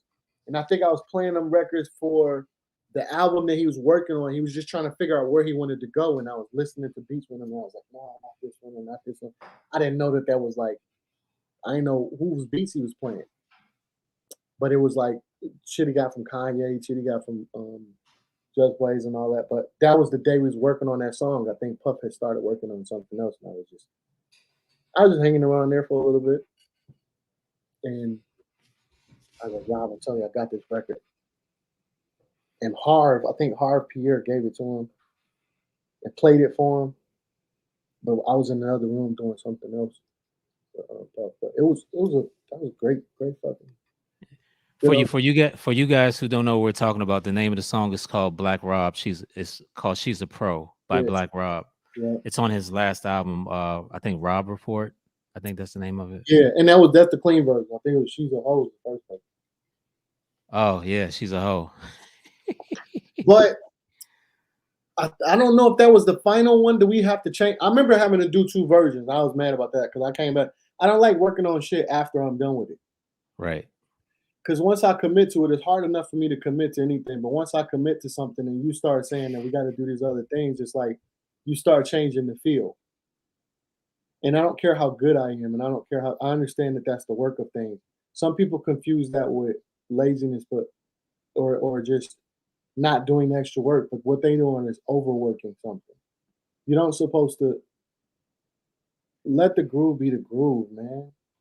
Right. Like, let it live. Like, trust your ideas. Don't be so don't overexert trying to change something to please people that haven't heard it yet. I'm not dumb enough to think that I know what everybody want to hear. You know? And that's the problem with A&Rs, and I'm telling you, I'm gonna fuck around and take all these jobs. But you know what, man? To me, Aftermath had some amazing A&Rs. It's just record, artists just never came out. Rakim, I got the most records that Rakim ever put out. Say what? I think I did the most records for Rakim that came out. I did one for the 8 Mile soundtrack that came out, and I got that done fast. And then it was the 8 Mile sound. I got that one done. I got another one done that was on. We did 3 songs. One of them was in a movie called The Art of War. At the end of the movie, it's called After You Die, which Busta ended up taking another version of it. Dre redid the song and put it for Big Bang. Big Bang, yep. I did the original version. If you go to look at the Art of War, the end of Art of War, I did that one. I don't even think they ever paid me for it. That should just end up. Like, to this day, I think it owe me some money. It's like, it came out. It's at the end of the movie and shit. And I remember going to the movie because I'm a movie buff. So I remember going to the movies and I was like, oh shit. What is this doing here? Like, that's a Rakim song. But yeah, it's called After You Die. You can find it on YouTube. But yeah, they did have incredible Lorenzo. I don't know what Lorenzo doing now. There was Joel Ortiz. There was Crooked Eye. As far as A&Rs over there. Oh, okay. Yeah. As far as A&Rs, like, they did have some great A&Rs, but like, I mean, bro. What was the girl? Something. She had the song with Rakim. I'm so contagious. Truth Hurts. Yep. Yeah. Yep. Truth Hurts. I mean, it was a lot of amazing people that came through there. Oh, what's my man from Atlanta? Stack. Whoa. But Stat moved on. Stat figured it out because Stat actually moved on to being. He's like an executive. Like, he just moved like an executive. Stat is Lyrical Lemonade. Stat has a lot to do with that. I don't know exactly what, but I know that that's his artist. That Cole Bennett, who's an incredible kid. I met him. He's an incredible kid. Great ideas, wonderful ideas. Cole Bennett needs to do one of my videos. That's what he needs to do. Because I gotta love his videos, but I think that he needs to, like, he does all of the younger artists and things, and I think when he moved into doing legacy artist videos, like he did the Godzilla video for M. But that's M's fan base is still young. We just did Make-A-Wish, and those kids was 18 and 19. And I was like, man, this is crazy. They're going backwards. They're younger. But see, they catching on to it now with the newer music, not the older music. So then when Right. you go back and hear the older music, it's really incredible for us to hear because it keeps you fresh. But yeah, the Stackhole's still around, making a lot of decisions, making a lot of moves. Great. Yeah. And speaking of movies, Mhm. you have an idea. You have a IMDb page where you actually scored some movies. I have an IMDb. Shit. I Yeah, didn't, you didn't know that? no, I didn't know that at all. I just work here. I don't know what's going on. Yes, you have an IMDb page. That's crazy. You have what movies you got on there? You have Fast Five, Bad Company, and The Longest Yard. Yeah, Shark. I did Shark Tales. I did Waist Deep. I did. uh I don't know how many TV shows. So All of that shit need to be on there. what goes into scoring? uh, Like, do you have to watch the movie and then say, "All right, I have to play this here at this point"? I read the scripts. Oh, okay. I'm a weirdo. I like to read scripts and act it out. And Waist Deep, I was actually supposed to. I had tried out to play the part that Lorenz Tate played. That's what I originally did. I was like, yo, I'm gonna play in it, and I'm gonna do music. And I'm gonna score it. Yeah, I can do what I want. Fuck it. Don't let nobody tell you you can't do what you want. You can do whatever you want. This world is yours. This game is yours. There's no rules. If you looking to come in and just make money, then you're not gonna last. You will get the money, but you won't get the longevity. Right. Trust me. But Right. yeah, I just went in. I read the scripts. I went in. I did that first. And oh, you know what? Vondi Curtis Hall is from here. He's the director. Okay. And I redid like a lot of the music, but then some guy came in and fucked it up. Like it was somebody that came in and it was a music supervisor that came in and like took a lot of stuff, changed a lot of stuff. It had something to do with Def Jam at the time, and Def Jam probably don't know this, but this dude, he kind of actually came in and like they weren't really happy about it. I mean, I didn't know what was going on. It was my first time. This was around the time I think Proof had passed away, and I was just like, I want to do movies. I don't want to do nothing else. I stopped. I kind of stepped away from producing. I think the only Right. person I was working on at the time was Pharaoh Monch. I was only working with people that I had relationships with. And Waist Deep, I remember doing that. So I would read it. But you know, if you show me something, I have this thing about knowing what to play and I know how to pull the emotion out of something. Like I know how to translate the emotion through music, if that makes sense. And Yeah. I think that's just a gift of being an empath and being in touch with my own emotions and things like that. So that's kind of how that come about for me when it comes to movies. Like Fast Five, it was one shot. I knew what song to do. I knew what the music should sound like. It's not one of my favorite beats, but that wasn't the point. It wasn't for me to show off what the beat. It was Right. Right. in the song and it was like, okay, Luda need to do a song with. At the time, I was telling Shock, I was like, yo, man, Luna needs to get next to some rappers that are rapping their ass off because Luda is incredible as an artist, and I think he got into the acting game so much he hadn't at that time he hadn't really been doing no music.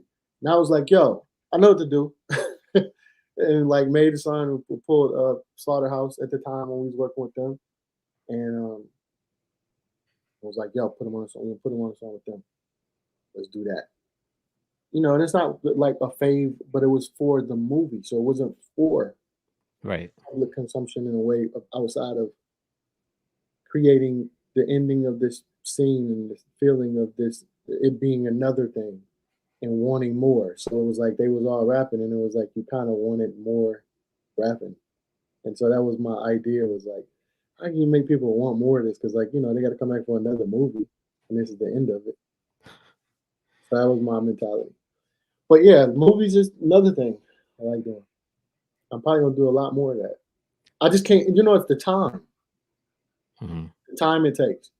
and I'm looking for something. I'm looking for an indie film at this point that needs music that's already set, that has some pieces already shot, and they're looking for a certain thing. Because I remember going to remember working with John Singleton. He showed me, we went to he showed me Four Brothers. So we watched Four Brothers, and I was like, yo, man, like, we need to just use Motown music. Like, damn, trying to make something, and that's what ended up happening. Wow. I remember him showing me, like, what you thinking? I was like, man, look, I can get my Marvin Gaye bag easily, but if I had a chance to do it now, I would do it again. I would do it that way now, but I wasn't as advanced at that time. But I just knew what should have been done, and I did mention it to him. I don't know if that was a deciding factor, but I do know when we had that conversation. I think that same day, he showed me Four Brothers, and he showed me. Matter of fact, bro, he showed me Four Brothers, and he showed me Hustle and Flow.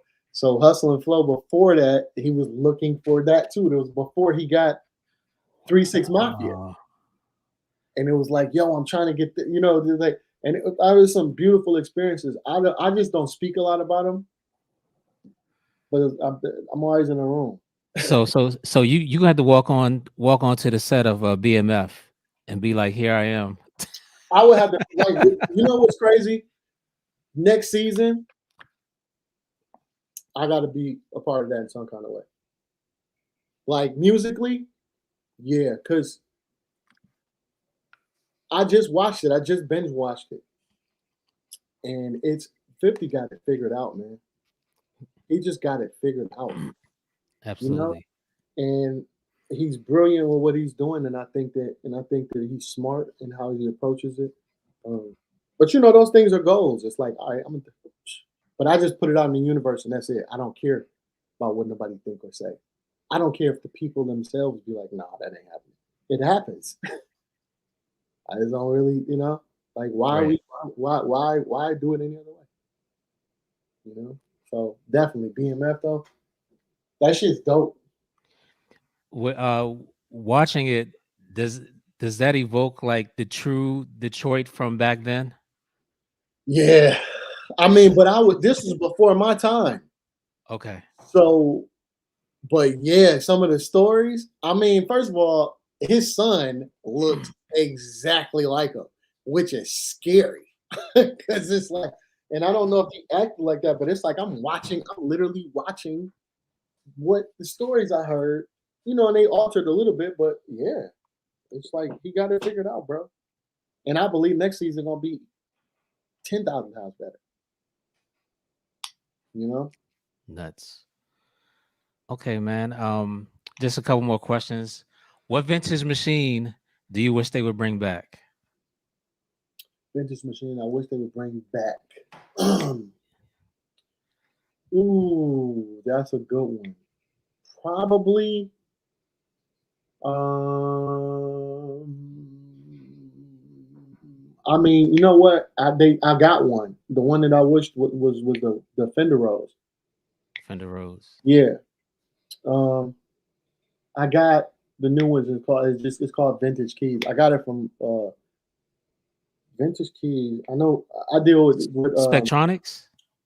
I don't know if Spectronics makes it, but I got it from Vintage King. And I was like, yo, listen, I have a Rose that was in one of Stevie Wonder's studios in my house. And I was trying to get that refurbished. And I couldn't find nobody to do it. And I was like, then I was They're like, all dead. yeah, they all I couldn't find nobody that was like, yeah, man, we gotta figure that out. So I was like, you know what? Do y'all sell any? I remember they had one. And I ended up getting the new one. It sounds great. It sounds great. Um, but I think the Fender Rose was probably one of the most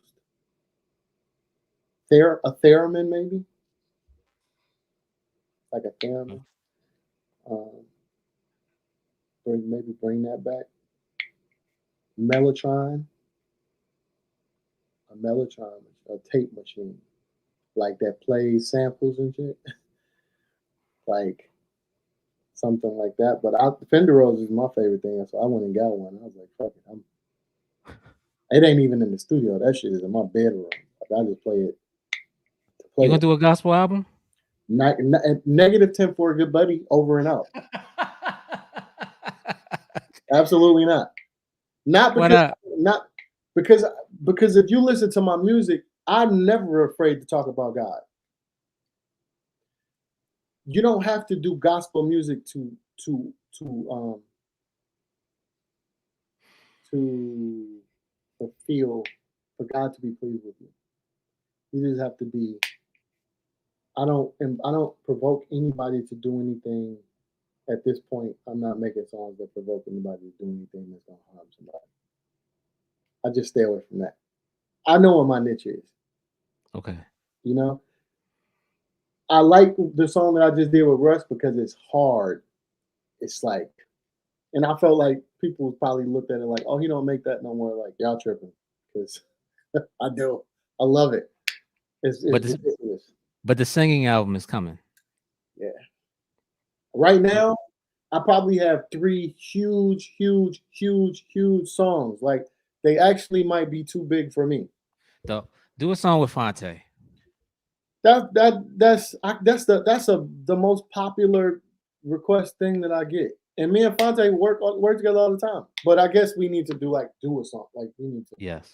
because we did a song called Impatient. We did that, but it was like it was just a quick kind of thing. And he did a verse. But nah, I need to rap with Fonte as much as sing. Because like I feel like rapping with people like that, I don't like rapping unless there's people that can rap, and then it makes me want to rap. If Right. you don't believe me, go listen to this song. It's a song called "God Bless." You can only get it on. It's called Godspeed. No, yeah, God Bless, and it's on YouTube. It's me, Royce, and Marv One. I only like rapping with people that can rap, Marv One can rap. and I was on that bitch cooking with him and Royce. Two of the dangerous people to rap with. There's Yeah. nobody that can rap that I'm gonna not be able to get on the song and go with. I don't care who it is. I've already proved I can do it with him, with Royce, with Mars, with anybody. I can rap, and that shit Okay. is fun. But singing, Last question. mm-hmm, Being from Detroit and having roots in North Carolina, mm-hmm. do you put sugar on your grits?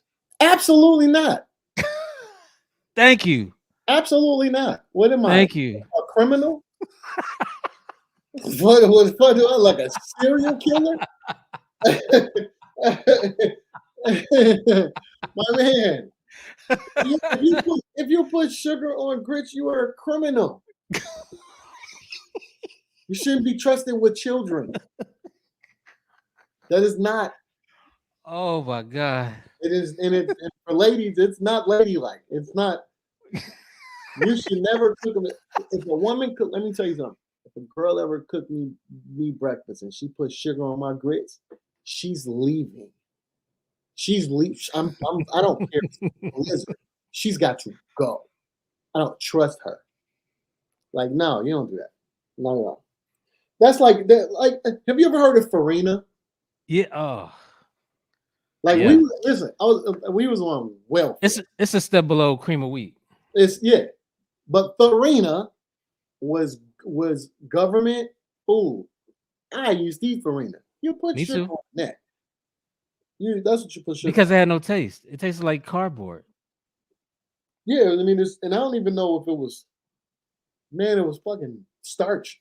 I don't know, whatever, but it's like malto meal. White people had malto meal. We had Farina. Right. A malto meal. That's what you put sugar on. You put sugar on grits. I'm gonna be like, why are you cussing at me? You cussing at me for? I did nothing to you, sir. I don't know what are we here for? Oh my God. Are we gonna see a Mr. Porter drum kit?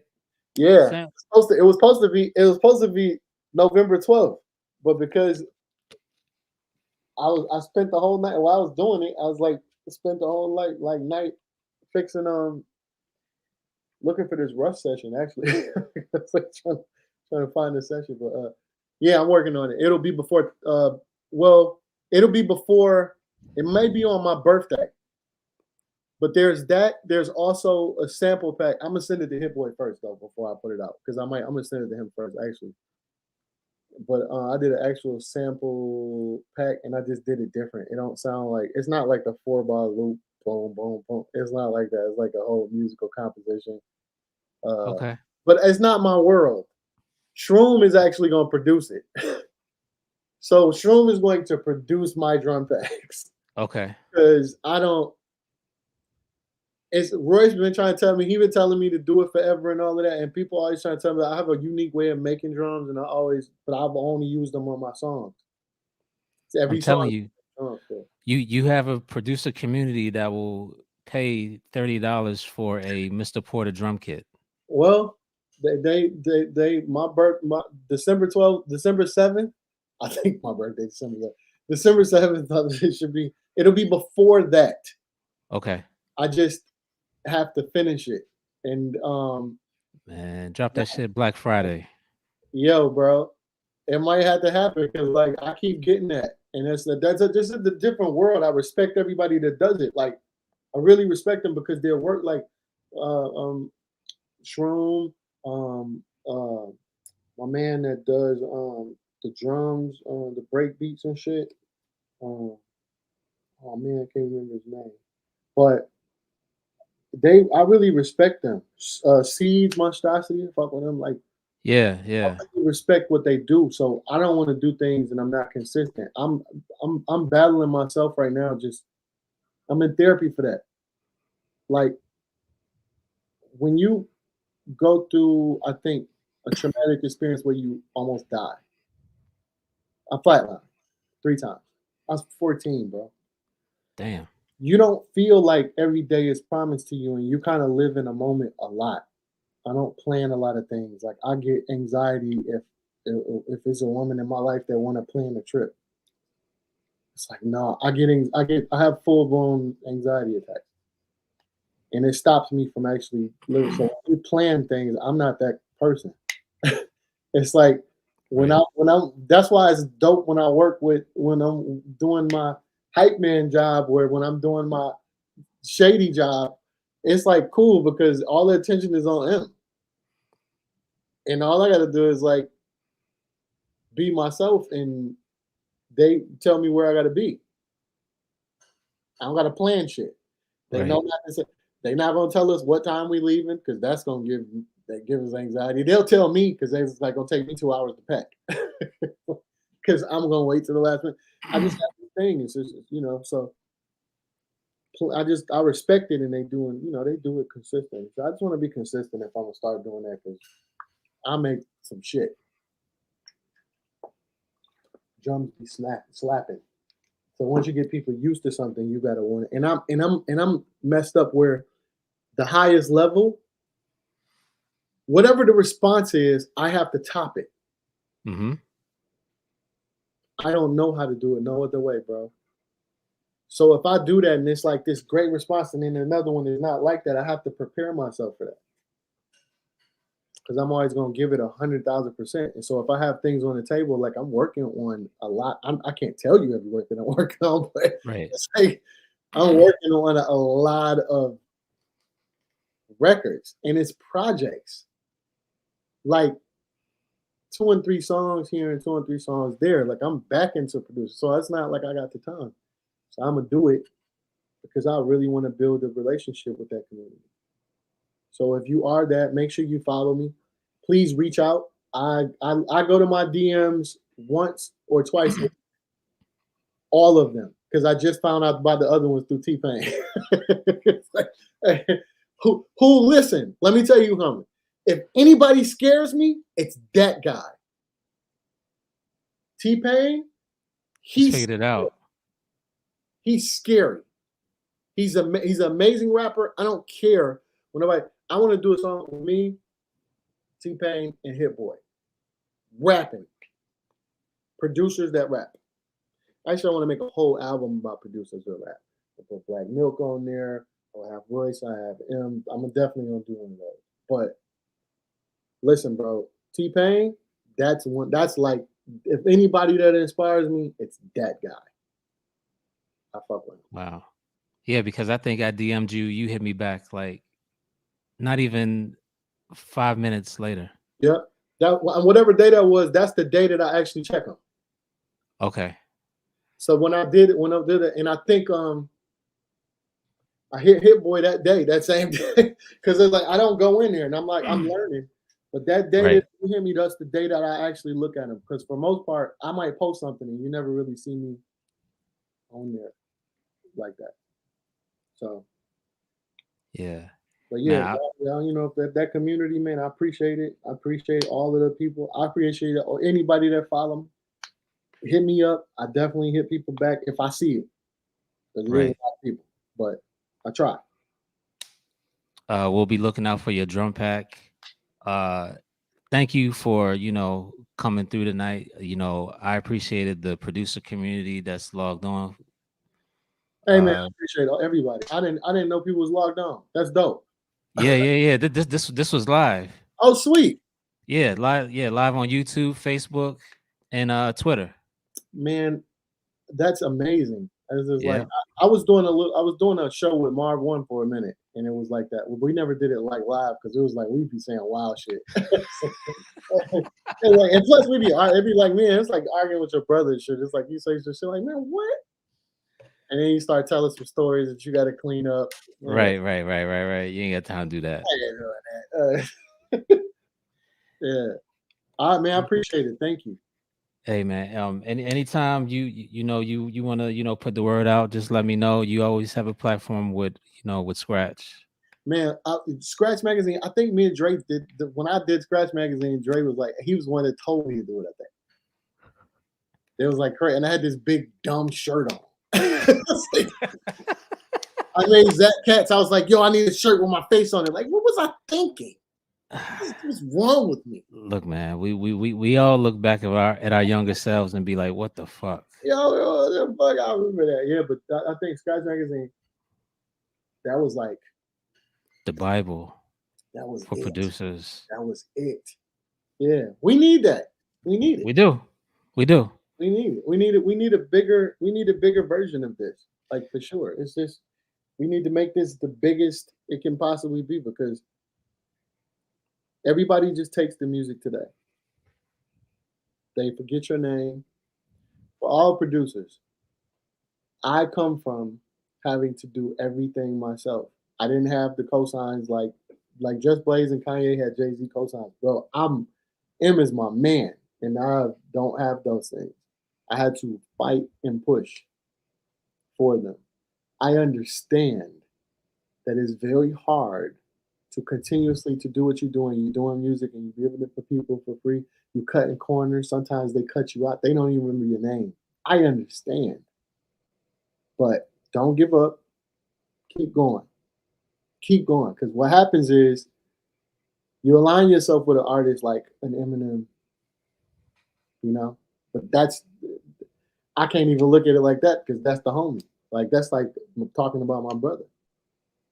So it's important. You don't have to just put your tag on your name. It makes more sense when you don't have to put your tag on your music and somebody can remember your name without even hearing that tag. That's way better. And I know why y'all put the tags. I get it. I got beats where I use a tag. That's just me making a beat tape. Right. Let So me put your Bandcamp page back up on here. oh man, my Bandcamp, fuck Bandcamp. Just put my Instagram on there. If you follow me Okay, there, all right. I'll tell you everything. Follow that and at Planet Dope with an I. Planet PLAI. PLANIT and I am Denaun. So follow me there. Oh, I am Denaun. Yeah. I put Mr. Denaun. Nah. I was doing Mr. Porter, but then it was like I could never come to agreement with Mr. Porter, The shoe company? The clothing company. You're right. We never could come to a decent agreement. So they can do some shit and I can do some shit. So yeah, man. Thank you for the time. And hey, thank you, brother. We appreciate it. We appreciate your time. We appreciate the stories, the game that you gave some of us, some of the the younger producers. Yeah, hit me up, y'all. I'm looking for I'm actually always looking for inspiration. There's a lot of producers that I actually work with, that I do work with, that are just young, and I'm just working with Are you, them. are you accepting sample packs? Absolutely. I'm Okay. absolutely. It's just that I have a rapport with the people that I'm working on. Like I have them on different projects. Like me and Shroom working on a specific project with a certain sound. That's how I like to work with people. So yeah, I'm definitely open to packs all the time because it might be the next big hit. Right. You You hear know? that, producers? Yeah. So please, if you got them, send them. Yeah. Yep. All right, man. We appreciate it. Salute to you. Peace, man. I appreciate you. Thank you very much, and thank you everybody for watching. And Yeah, we'll see you on the next season of BMF. yeah, right. Yeah. Or you'll hear me. You Yeah. you're supposed to hear me on the Godfather Harlem, but I don't know what the fuck Swiss problem is. That I mean, the Swiss was working on it. It was like I was like, nigga, by the time I'm done, the season over. Like, and I literally had like I gave whatever. I gave him the songs and all that shit. It's like whatever. But you know, it is what it is. Okay. Appreciate it, man. All right, brother. Peace, y'all. Peace. There you have it. What'd you guys think? I thought it was a very dope interview. That's gonna go down as one of my favorites. I love them all, by the way, but I like that interview. That was very informative. Shout out to everybody that's on here: Chauncey TV, Kane, Mercedes Beats, ADST, Dre, what's up? Salute. Jelani Beats, Hurts. You didn't think I was gonna ask him about the grits, did you? You fucking criminal. J.R. Swifts, Crazy Fingers. You heard what he says. I know you do the sample packs. Crazy Fingers, send him some sample packs, bro. Kelsey, Charles Clements. Charles, I think the explicit version is on YouTube. DJ Marcus, you stupid. NBA 23, what up? Praise, what's up?